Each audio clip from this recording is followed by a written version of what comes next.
The chip war between the U.S. and China is forcing companies and governments around the world to re-examine how they source semiconductors. Yuko Fukushima joins us from our business desk. So Yuko, this is leading to a big shakeup in the industry. Yes, it seems the supply chain of the chip industry, once the symbol of globalization, is pretty much broken up. But it means that for some countries who want to be a bigger player in the future, it could be an opportunity. And some governments and companies that use chips are pinning their hopes on Southeast Asia as they look to mend their supply chains. And one country that stands out is Malaysia. So what is Malaysia doing to get the attention of the global chip industry? Well, the government has started a series of initiatives. It announced plans in April to build Southeast Asia's largest IC design park in the state of Selangor. And officials say they will offer, incentives including tax breaks, subsidies, and visa exemptions to attract the world's investors and tech companies. Selangor is soaring, and we are just getting started. Come join the tech revolution of Malaysia. Invest in Selangor. They have already secured some commitments, including from UK chip design firm ARM and a leading semiconductor industry association based in Shenzhen, China. According to a national industry group, Malaysia is a global leader for chip manufacturing capabilities, accounting for about 13% of the world's semiconductor assembly, testing, and packaging. Companies that have recently announced investments in the country include U.S. chip giant Intel, Germany's Infineon, and NVIDIA, the world's leading supplier of chips to power artificial intelligence.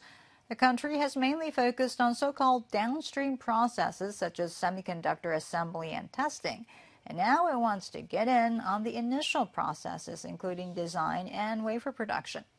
Well, I had a chance to talk to Malaysia's Trade and Investment Minister, Zafrul Aziz, when he visited Japan. He was part of a mission headed by Prime Minister Anwar Ibrahim. He says that he met 7 Japanese companies to discuss renewable energy and the electronics sector. Especially on the semiconductor, Japan has been building the ecosystem very strong here in Japan, especially at the very high value of the supply chain when it comes to semiconductor. So they are also looking at Malaysia to expand their business. What kind of role does Malaysia want to play in that supply chain? What is the strategy for Malaysia for the semiconductor industry? When we're talking to Japanese companies here, they want to do one part in Malaysia, the second part in Japan. Right? Then when we ask, why don't you do all parts in Malaysia? But they said, no, Malaysia doesn't have that skill set yet, so they want to do in Malaysia. Then we say, why don't you do all parts in Japan then? No, it will be too expensive if we all do it in Japan.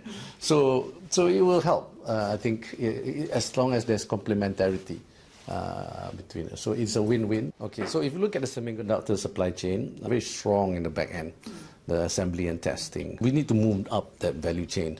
So we move up that value chain, it will be on advanced packaging, which is a very sophisticated process, but there's also all the way to the front end, right, of the downstream, which is the wafer fabrication, which requires a lot of capital expenditure. Many companies are realigning their supply chains in the semiconductor industry, and many say this is because U.S. and China are creating separate supply chains for the semiconductors. So what will Malaysia do if these two supply chains are formed?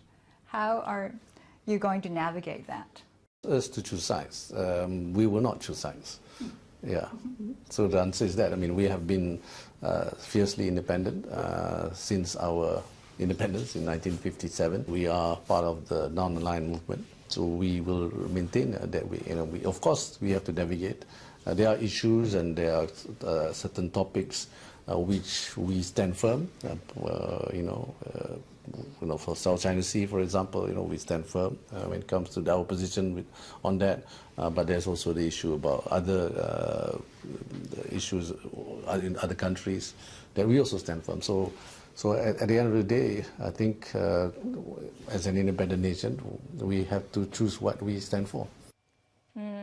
So Malaysia is trying to carve out its own path amid the ongoing tensions in the global chip industry, but that must be very challenging. It is, but Malaysia recognizes that attracting talent and offering the highest technical expertise is the key. And the minister told me that the country will be announcing a comprehensive plan on semiconductors very soon. And one of the key points will be how to lure the best talents to the country. So we'll be looking forward to that plan and what it offers.